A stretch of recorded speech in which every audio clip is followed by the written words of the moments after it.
Saya itu adalah salah satu orang yang cukup berani untuk vokal dan speak up. Speak up terhadap satu ketidakadilan atau speak up terhadap sesuatu yang melenceng. Saya akan berbicara.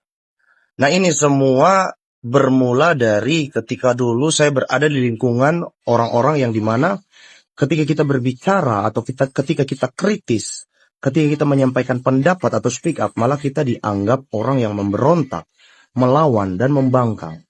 Nah, ini kan dibentuk oleh sistem yang dibuat agar supaya kita tuh nggak bisa kritis gitu loh. Orang-orang yang di bawah itu nggak boleh kritis, agar supaya pengambilan keputusan itu hanya bisa dilakukan oleh orang-orang yang di atas. Nah, dan saya melihat begitu banyak ketidakadilan, saya melihat bulian, saya melihat orang-orang yang ditindas, yang haknya diambil. Itu yang membuat saya berpikir keras bagaimana caranya agar supaya menyampaikan sebuah kebenaran.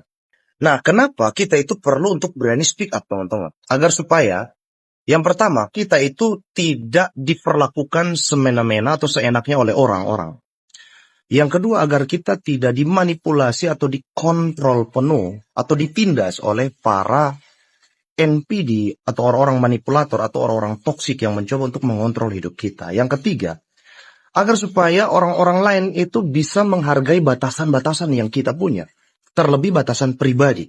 Karena saya melihat begitu banyak orang ketika dia nggak berani speak up, maka hidupnya dia itu bukan dia yang jalani atau dia yang putuskan, tapi orang lain yang membuat keputusan atas hidup mereka. Yang berikut adalah supaya hak-hak kita tuh nggak diambil atau dicuri oleh orang lain. Dan yang terakhir adalah supaya kita bisa mendapatkan apa yang kita mau atau apa yang kita inginkan. Orang-orang yang berhasil dalam hidupnya mereka berhasil mendapatkan apapun yang mereka mau, itu karena mereka berani speak up. Itu karena mereka berani untuk menyampaikan apa yang mereka mau. Mereka pengen gajinya naik, mereka bicara. Mereka pengen punya penghasilan yang lebih, mereka bicara.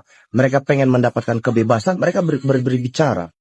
Speak up itu tujuannya juga supaya kita bisa mendapatkan kemerdekaan yang kita tuh pengen. Pak Soekarno dulu memproklamasikan kemerdekaan, itu tuh beliau berani speak up. Itulah kenapa Indonesia akhirnya merdeka. Bayangkan kalau seandainya waktu itu proklamasi tidak dikumandangkan atau tidak dibicarakan, tidak di speak up. Nah, mungkin beberapa orang bertanya, gimana caranya agar gue bisa berani speak up?